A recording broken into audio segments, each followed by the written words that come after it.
reprenons notre learning assemblage. Avant, pendant, après. Alors, je vous disais, vous savez, on ne mélange pas les moments. Il y a des moments qui servent à quelque chose et puis d'autres à autre chose. Pour nous, avant le présentiel, ça sert à 4 trucs. À l'auto-apprentissage, on m'envoie des trucs à l'IA. On m'envoie des trucs à apprendre. À la préparation, on m'envoie des trucs à faire. Je vais vous donner des exemples. Il faut que je fasse des trucs avant de venir.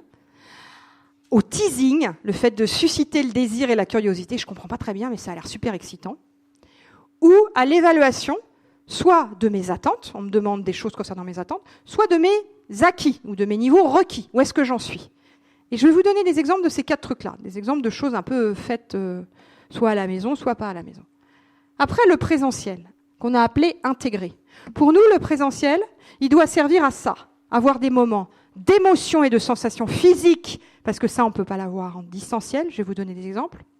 Permettre des interactions entre les apprenants, entre l'apprenant et le formateur, entre tout le monde. Faire de la co-création, donc des workshops, fabriquer votre bouquet tous ensemble. Et faire de l'entraînement, notamment quand on est dans la conduite réflexe. De l'entraînement, du jeu de rôle, du cas, etc. Et puis ensuite, une fois que la communauté, elle s'est vue là, elle peut continuer à interagir. Ce que j'ai appelé échanger et partager.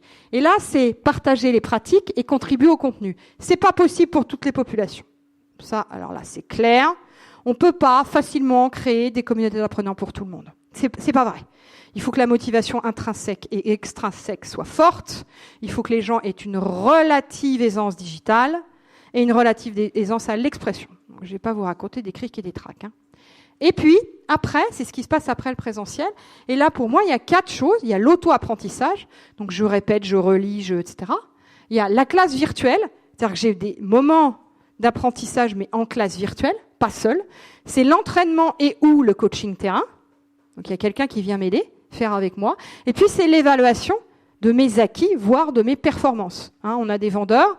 Eh ben, c'est vachement intéressant après de pouvoir leur envoyer leurs chiffres. Combien vous avez fait après, tout simplement. C'est de plus en plus le cas dans le commerce de détail.